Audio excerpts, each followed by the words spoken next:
SPLA-IO warns of possible return to civil war in South Sudan. Kickstart clashes with the government of South Sudan presided over by President Salva Kiir Mayardit. The Sudan People's Liberation Movement/Army in opposition, SPLM-AIO, under the leadership of suspended First Vice President Dr. Riek Machar, has issued threats to embark on a military offensive with the aim of removing President Salva Kiir Mayardit from office.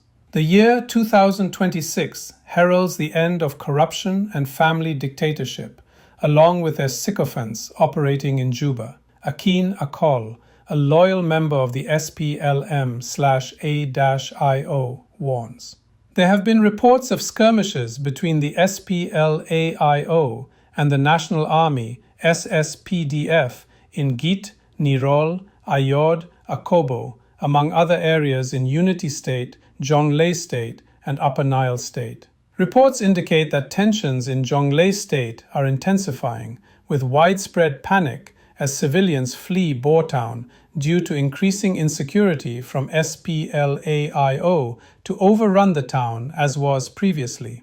The armed opposition, led by Riek Machar, has issued a formal warning that it will capture Bor and advance towards Juba, a threat the government has dismissed as mere propaganda by anti-peace opposition. Threatening remarks by the SPLA-IO regarding a march to the capital Juba were peddled by SPLA-IO commanders. General Mabie Gar, Brigadier General James Yen Yol, 3rd Brigade Police Inspector in Ayod, Brigadier General Much Dak Banang, and Brigadier General Thor Gang Lual after meeting in Akobo.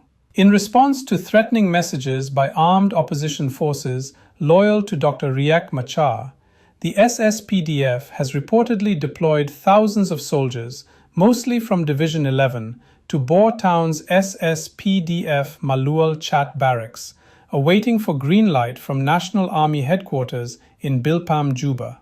Citizens call for the relief of Jonglei State Governor. The citizens of Jonglei State in the Low Nur area hold State Governor Dr. Riek Guy Kok accountable, calling on Juba to relieve him due to growing conflict, as they had expected him to address all concerns raised by the Nirol County community. Malik Nyok reprimands President Salva Kiir to relieve Dr. Riek Guy Kok of his duties and appoint a military governor to the governorship position, as the situation in Duk County of Jonglei State is increasingly tense and civilians are panicking due to the SPLA-IO's threat of advancement. President Salva Kiir should relieve Dr. Riek Guy Kok and bring a military governor for the position of governorship.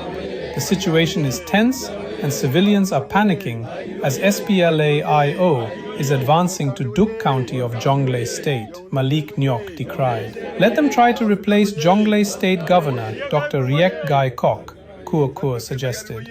Before, Dr. Riek Guy Kok Jonglei State was restive. Now, during his tenure, Jonglei becomes a hotbed of anarchy. Why? Deng Awer wondered. Phnom Puot identifies the three primary immediate causes of war in Borchar lowland as the unauthorized relocation of Nirol County headquarters to Pading, the failure to remove anti-peace elements in Nirol, and the frequent attacks by Wal Nyak on Muotot and surrounding areas. According to reports, the sense of rebellion has been rekindled in the wake of senseless aerial bombardments. Nevertheless, other sources identify Dr. Riek Machar's deputy chairman of his movement, who is now acting chairman, deputy speaker of the National Legislative Assembly, NLA, Nathaniel Oyet Pierino, as the source of the crisis. Following his escape to Nualand, Dr. Riek Machar's support base, Pierino has been organizing rallies and coordinating the armed opposition, instructing them to take military action against President Kiir for detaining his chairman, Dr. Riek Machar. Questions for you. Is launching an offensive against the Salva Kiir regime a viable option for the SPLM/SPLA-IO, taking into account that their suspended chairman, First Vice President Dr. Riek Machar, is currently in President Kiir's custody? Is South Sudan reliving Angola's history? Look up the Angolan history of civil wars where Jonas Savimbi versed former President José Eduardo dos Santos. Observers have pointed out that SPLA-IO forces are once again embracing an emotional viewpoint, thinking they can oust the government and liberate their leader, suspended First Vice President Dr. Riek Machar, who is currently in custody. However, it's worth noting that repeating the same action over and over and expecting a different outcome is indeed irrational. In contrast to the present, there were greater chances of the use of force on tribal ground to remove the government in previous years than there are now. Lately, South Sudanese have become sick and tired of war. Per public viewpoints, the leeway for a potential regime change through force may lie in a military coalition and not by SPLA-IO as a standalone regional armed opposition. Unless all armed groups present a roadmap for power sharing, including arrangements for the presidency, vice presidency, and other positions, only can the military option for a regime change can be perceived as a viable alternative in South Sudan. What do you think? Let's know your thoughts or opinion in the comments section below. Please subscribe to the SSGTV South Sudan Global for our future videos.